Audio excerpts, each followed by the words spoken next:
Welcome to my very first educational how-to video on my Photography 101 playlist. Now today we're going to go right back to where I think every photographer really needs to start in order to improve their photography and start creating and producing images. One of the things that you really need to do to start with, and this is my biggest number one tip, is shoot fucking. Put your camera on auto, get out there and just start shooting. Don't be too fussy, don't overthink it. Just shoot and start getting images. If you're not capturing images, well then you're not a photographer and your photography will never improve. One thing that a lot of people I've found over the years is they struggle once they actually get the photos. So it's one thing to have the photos and to have them sitting on your camera. That's great, but you're still not really a photographer even at that point. What you need to be doing is getting your photos off your camera or off the memory card that you have onto your computer so that you can edit and do whatever you want, but mainly so you can start printing them or sharing them on social media if that's what you want to do. And it seems very, very daunting to a lot of beginners to be able to do that. Now, the way I'm going to actually talk about saving and getting your photos from camera to laptop is a very simple, basic method. Over the years, you will evolve, you will find different ways and means. Now, also, this is not saying it is the only way to do it. It's not, trust me, this is not the only way to do it. There's several different ways. There's software out there that will help you do it and help you keep track and file and organize your images. That can be a very big, daunting issue. So this is just to get you started being able to share what you capture from day to day on your camera. This can also be applied from photos that you take on your iPhone as well. You can drag them across from your phone to your computer and file the exact same way. So enough ramble. I've got more info at the end of this, so stay tuned. And again, this is not a definitive, perfect, one-stop shop solution, but it is a solution.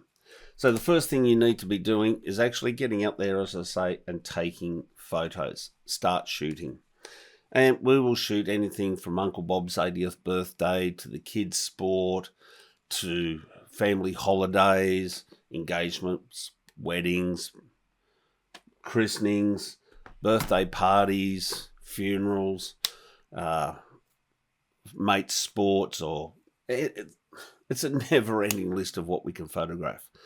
And that this system allows for that as well. And it helps you keep track of what's what and when as well, which is the important thing. So often I hear people go, oh yeah, I took a photo, but yeah, I don't know where it is. I just put it on a hard drive somewhere and I've lost it. As a beginner, if you can start this system now, before you get too many images, it will continue on and you will always know where your images are and it becomes very easy to find. All right. So the first thing is, take photos, get them on your memory card. Now, there's a couple of ways you can get from your memory card to your computer as well. My preferred method, again, doesn't have to be, my preferred method is to get a good quality card reader. I use a Logic. There's other brands out there as well for card readers.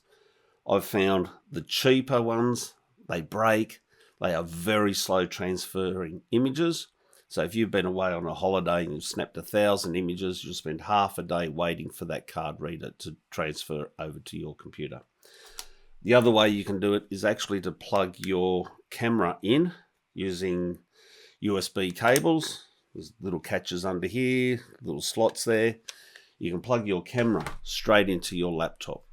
And what it is actually doing is your laptop will recognize the camera or the memory card as an external drive on your computer. And you will see that when I go to do this in a few minutes. And that's basically how you need to think about it. Okay?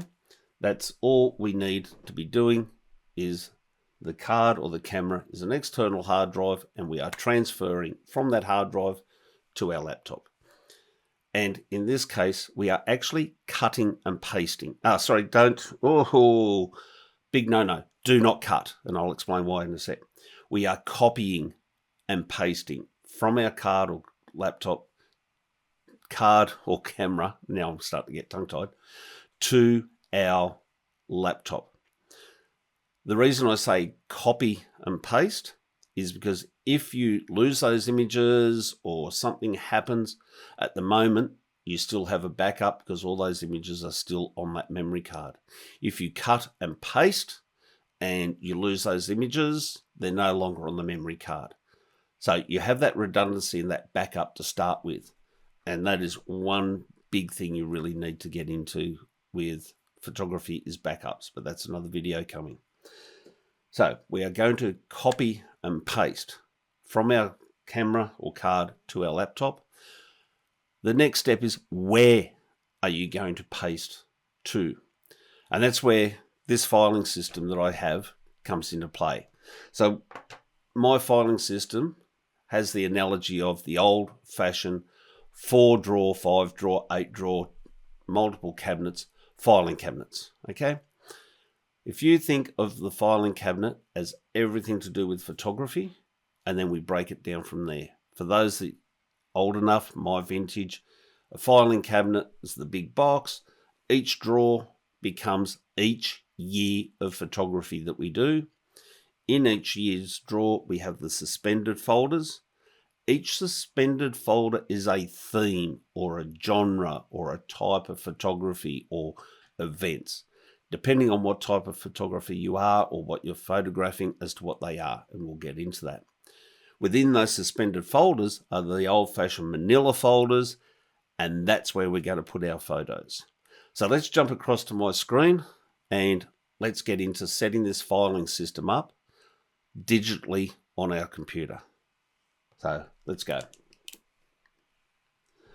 All right, so as you can see here, I've got my computer screen and I'm going to create a new folder. Now at this level on our desktop, there's several ways to create folders. Every computer is different. I'm not going to get that technical. You'll need to do a little bit of research maybe. But on my Mac, I right click and it comes up with a pop-up window of new folder.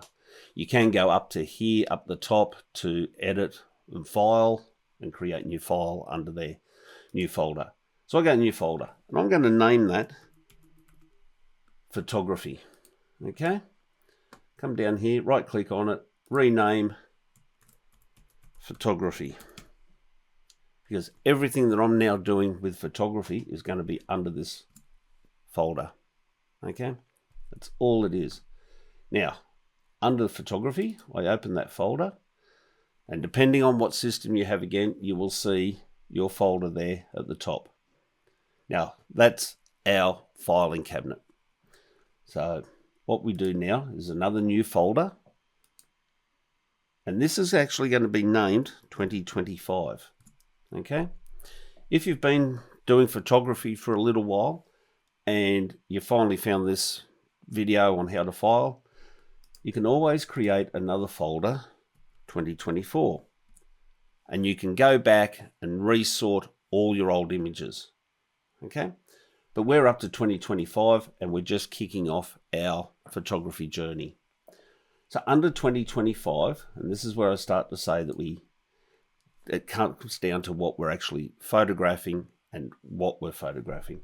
So generally now, this is going to be our suspended folders in the drawer of 2025 in the filing cabinet of photography. So for example, the first folder we're going to create here is the old faithful of family. Everything we do with family goes into this folder. Now these are not specific. You use the words and folder names that you want. I'm going to create a different one. I'm into motorsports, motorbikes, V8 racing cars and the likes. So I'm going to go motor sports. Okay. Oops. I need to check my spelling as well. Motor sports. Oops. Sports. There we go. Okay, we now can do holidays. Okay, hopefully you're getting the idea of where we're going to from here. Okay, we may even go macro if we're doing macro photography, or we like doing a lot of hiking and the likes, we can go hiking. Okay, as I say, hopefully you get the idea. This is a never-ending list. Okay, and it all comes down to how much you want to break this down, for example. Okay, so now within here we've got hiking, holidays, landscapes, macro, motorsports. Now what I did the other day is I took my camera out and I got some photos on my memory card, and that's what we're going to import today. So if we have a look here, and I stretch this a little bit longer, and I put my memory card in my card reader. When we jump back, we see popping up here now is add Nikon D40X. That's the memory card out of my Nikon D40X that it's found. You now find down the left-hand side of my Finder or Explorer on PC, Nikon D40X. So it's found my memory card. The way I do this is right-click and open in New Tab. Okay, now this tab's named Nikon D40X and it's all there. There's a folder, DCIM, click on that. This is folder 100, Nikon D40X camera, and there's my photos. So if I click on these, you can see they are my photos from the other day. Okay, they're nothing special, but I took them. There's a dam, there's some cows in the back paddock, close-up leaves. Okay, all right, so I would say they're very much landscape photos for this demonstration. So we come back to our filing cabinet, and under landscapes, I'm going to create a new folder. Now this is where it does get a little bit tricky and we need to be a little bit careful. And you'll understand why a little bit later on when we start doing a few more of these. All right. So I named this folder 2025, obviously the year, 02, because it's February, and I shot these on the 10th. Okay. Underscore, which is a bit of a throwback, but it just helps me visualize and space. It's a throwback to DOS days where you couldn't use spaces. I go garden underscore walk.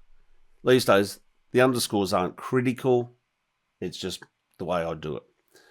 And that's it. That's what I'm naming this folder, because it was done.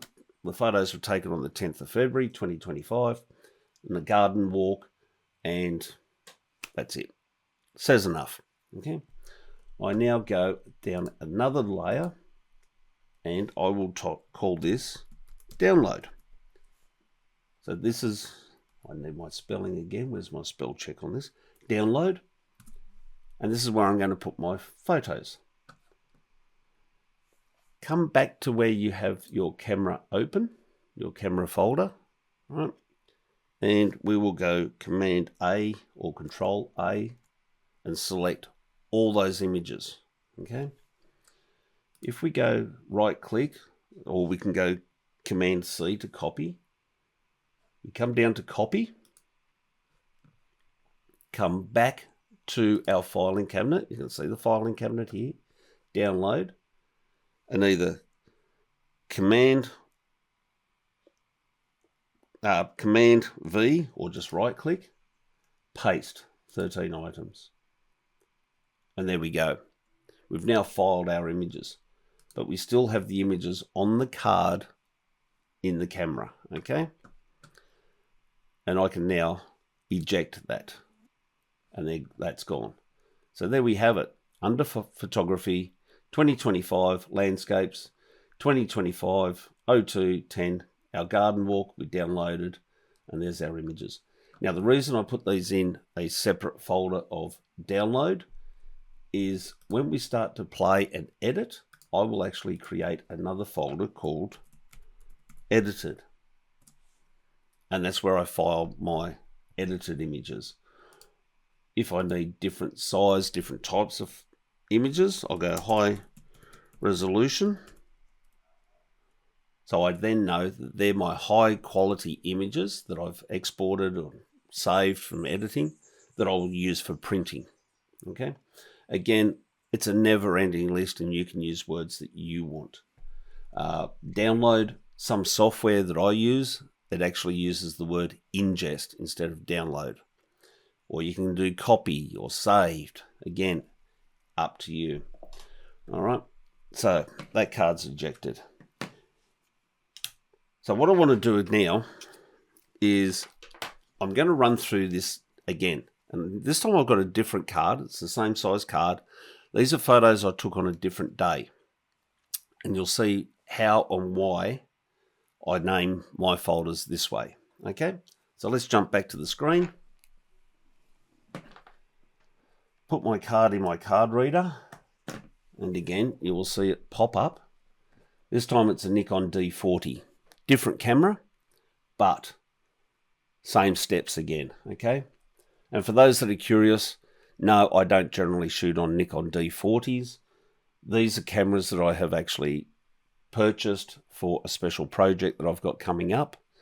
The majority of my photos these days are now shot on Nikon Z9 camera. But I needed to test drive these cameras and therefore I'm using them for this as well. All right, so if we come back to here to our Nikon D40, open in tab. Again, Nikon D40, DCIM, folder 100, Nikon CD40. Nikon Corporation is the NC on this one. Now, if we have a look, oh, there's my puppy. We don't, okay. This is brickwork. Front door, letterbox, downlight, window in the garden, and my reflection on the glass on the front door. So in general, we'll just discount this because these were just test sample shots. I would class this as architecture. And for the sake of this demonstration, we're going to have them under landscape. Okay, so new day, new card, we create a new folder. And again, we go 2025, February, but I shot these on the 8th of the month. So 08 underscore, and we'll just call it house architecture. Okay. Nothing overly hard, but we know. Enter. Now, did you see it sorted those files, those folders? It's automatically put the one 2025-02-08 ahead of the other one. Okay. If we do them by month, day, month, year, it will file them numerically, but it does get messy down the track, okay? Very confusing, and it makes it harder to sort things. Trust me, this is just the way I do it, all right? So, under our architecture, again, I go new folder, download, and I've spelled down again, download. All right, we come back to our camera, select all, Command A, copy, back to our architecture download folder and go paste. And there they all are. Okay, they're all there. And they are still on our memory card from the camera. Okay. And now we can eject that. And we're ready to go. So I'm in the habit of every time I photograph, have an event or the likes, I download. I have multiple cards, so if I do 2 different events in a day, then I'll use 2 separate cards. So just playing with our folders here a little bit. So family, you could do new folder, 2025, back in January, on the 13th, Johnny's 6th birthday. I can't spell today. Johnny's _ 6th birthday. Okay. We can also have 2025 01 on the 2nd. Belated Christmas. Christmas type, fingers work, and it sorts it. Okay. The description you give this folder is limitless. It needs to give you an idea as to what you are actually looking for and what's in that folder. Now, the problem is, if you leave your memory cards in your camera and you do 3 events and eventually in 3 months' time, you go to download, you've got to select the ones from each event, copy them across, go back and forth. It can get messy. Good work practices make photography a whole lot easier. Download after each event. Now, one final piece of advice I will give you for your memory cards and downloading. When I have finished downloading, I take my camera, take my memory card, and I will put it back into my camera. So I'm ready to go. Almost. I will then format my memory card in camera. I don't format it in the computer. I don't cut, I don't delete, remove, erase images off my card in my laptop. I don't do it. I always put it back in the camera, and there's 2 main reasons for that. 3 actually. One is, by formatting in camera, you are setting that card up ready to be able to write to that card in that camera. Every device has slightly different formats, different style, different information that goes on it. If I was to take that card out of that camera, put it into my Z9 and start shooting, it won't work. Okay, there's different formats. If I put a card in my camera, I format it. Okay, the other side to that is by downloading at the time. When I put it back in and format there and then, I know I'm ready to go. The second side of that is that by formatting, it's actually testing the card. So if that card is corrupted in any shape, fashion, or form, you'll get an error message, and you can replace the card, put a new one in, format that, good to go, and keep shooting. There is nothing worse than not testing the card, shooting an event, and particularly if it's Johnny's 1st birthday or Uncle Gus's 90th or 95th birthday, because you might not get a 91st or 96th birthday. And if your card is corrupted and you've lost those images, it is a terrible gut-wrenching feeling. So format in card. And thirdly, by doing it this way, it means your camera is ready to go. You're not grabbing it because there's a stunning sunset and suddenly it's a full card, or there's already images on there, or there's no card in there at all. That's the worst. And then you've got to look for a card. So just follow those ways and means. It hasn't failed me yet. There is discussion out there that you don't need to do that. You can delete and all of that sort of stuff. Personally, 14 years of doing photography, it's never failed me. The only card I've actually had fail when I've put it in camera and formatted there and then was a brand new card out of the box. And I was able to take it straight back to the shop and get a replacement one, and it worked fine.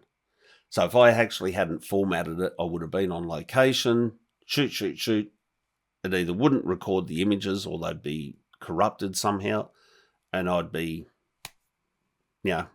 horrified, feeling terrible. So anyway, just my hints and tips.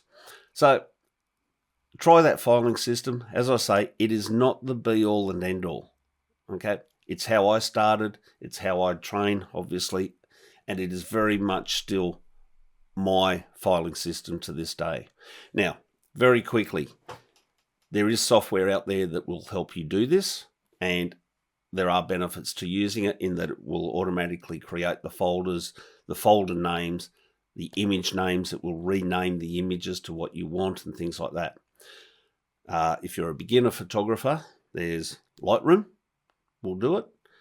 Bridge, now they're both Adobe products. I use another product called Photomechanic. Photomechanic it's complex, but it's easy. Photomechanic was actually designed and built for sports photographers to be able to save, import, export, edit, caption, title, all of that we have to do sideline, and actually transfer the image straight through to the news agencies that we're shooting for. So it is a little bit complex for a beginner. As I say, this system, think of it as a filing cabinet, different drawers, different suspended folders, different manila folders, and you can't go wrong. If you've got questions, love to answer them. Drop them in the comments below or message me. I'm more than happy to help, and good luck with it all. Hope this has been a bit of a help for you. Look forward to doing my next how-to educational video for you, and good luck with it all. Catch you next time.